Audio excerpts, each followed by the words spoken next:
On the line is Audacy MLB insider Bob Nightengale. Insider calls are brought to you by Driveway.com. Looking for a car? Go to Driveway.com where you can get pre-qualified, buy a car, and get it delivered. Bob, first and foremost, welcome to the Playmakers. Great time for us to have you on. Extremely busy time for you, so thank you so much. How are you doing? Yeah, doing well, thanks. Of course, and before we get into Juan Soto and all the trade deadline conversation, I want to ask you about the All-Star game because we're in the early 2000s, we were at a place where MLB wasn't allowing like the Spider-Man logo on the bases because of tradition. And now with this All-Star game, we had the umpire camera, we had Nestor Cortez and Jose Trevino being mic'd up and getting to see their conversation during at-bats. What'd you make of the presentation of the All-Star game, and is that going to be something that they're going to implement into regular season broadcast?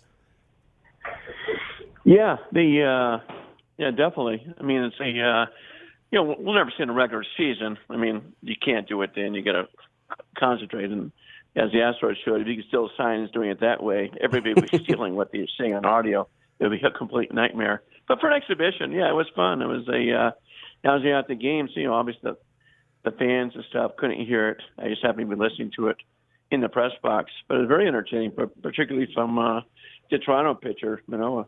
Yeah, him and John Smoltz. Yeah, that was very, very entertaining stuff. And it was cool to see, MLB kind of embrace the future. But in the future, what are we? Less than 2 weeks away from the trade deadline. Yesterday, you tweeted out the Washington Nationals have begun fielding preliminary offers for Juan Soto.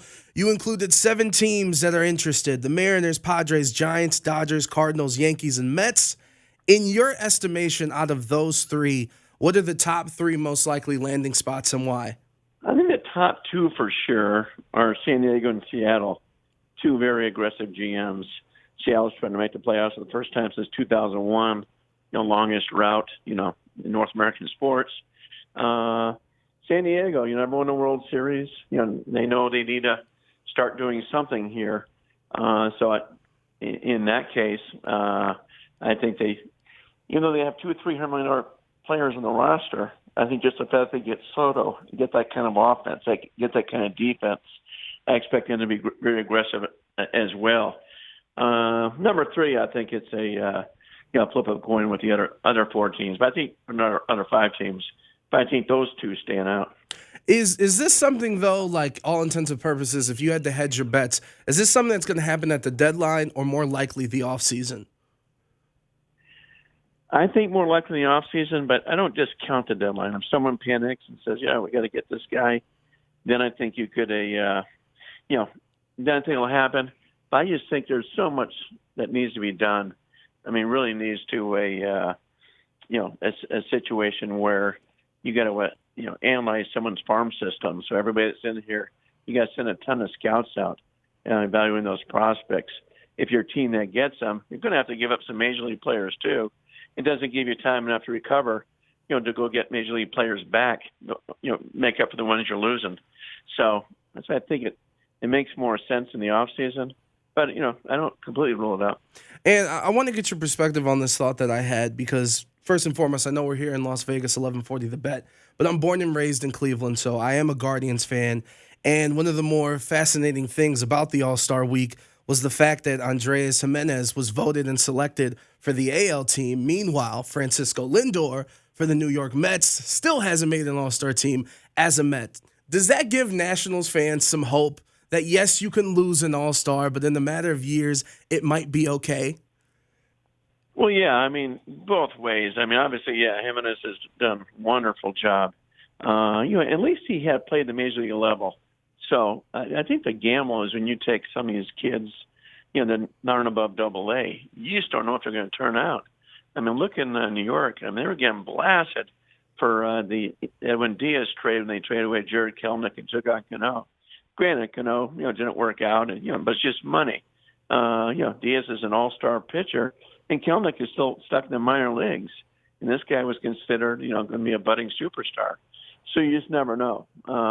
That's why I think for the Nationals to trade Soto, they're going to have to get blown away here. Yeah, and that's what it's remarkable to see their drop of being World Series winners and then where they're at now. But here on 1140 The Bet, we are the home of the Dodgers here in Las Vegas. And of course, Dodgers are in first place. Last night, the comeback, a fantastic game against the against the Giants, excuse me. And they have a lot of what if scenarios with their roster because Walker Buehler, is he going to come back in September? Dustin May, is he going to come back and return to form? Even in the bullpen with Danny Duffy and Victor Gonzalez, do you think they stay put at the deadline or do they try to add some reassurance? Well, I think they got to get some reassurance. They're involved with Soto too. Get a huge bat to make up for any pitching shortcomings. But I just don't know. I mean, can you count on Tony Goslin, to do that the second half? Is Buehler coming back? Will Kershaw stay healthy? I think for sure they got to get bullpen help. The Brewers were talking to teams about Josh Hader that he's available. I think that'd be a perfect fit if the Brewers move him. So I think they're going to get a reliever in their starter. They'll dance around the Soto thing, but they really don't need Soto. I want to ask you about the Toronto Blue Jays because obviously they got rid of their manager, but I'm looking at the standings now, 50-43. Of course, that's 13 and a half games back from the Yankees who are having a hell of a season. Do you think is this season, did they throw it away when they fired the manager, or are they still going to try to make moves to compete and get into the postseason?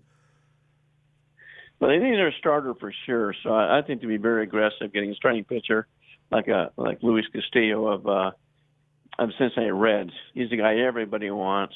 He's a true ace, worst number 2 starter. So I think they want to make moves, try to get get a wild card spot. It's going to be close. Particularly just the teams in the AL East. I don't think anyone from the AL Central is coming, but sort of the way Seattle's playing, 2 teams are coming from the West because of Houston. So, no, I expect him to be aggressive. Awesome. And Bob Nightengale joining us, Audacy MLB Insider. Be sure to follow him at @BNightingale on Twitter. And, Bob, thank you so much for the time. My last question for you before we let you go. This Sunday, the Hall of Fame inductions from David Ortiz to Buck O'Neil, Gil Hodges, Tim Kirkshin. What are you looking forward to the most this weekend with the Hall of Fame? Yeah, probably David Ortiz speech. He means so much to so many people. I mean, there'll be a huge crowd from Boston. It's going to be a huge crowd from the Dominican Republic as well. Probably his speech. I think that the Buck O'Neil one will be great. I think the niece is doing that. Dave Winfield's talking about Bud Fowler, the very first black person to ever play baseball, back in 1800s. Those would be good. What do they say, about Gil Hodges and his days? He played with Jackie Robinson. In fact, they broke in together with the Brooklyn Dodgers, so they were good friends.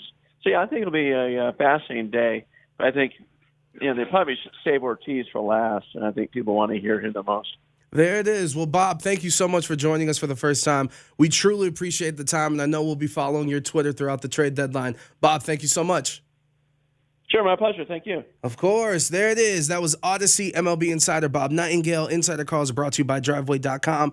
Head to Driveway.com today to shop more than 25,000 new and used in Driveway's nationwide inventory. Coming up next, we haven't talked about it all week, and I've wanted to, but now that Ron is here, we're going to get into it. The Madden 23 ratings, the quarterback ratings to be specific, because Derek Carr has a reason to feel disrespected.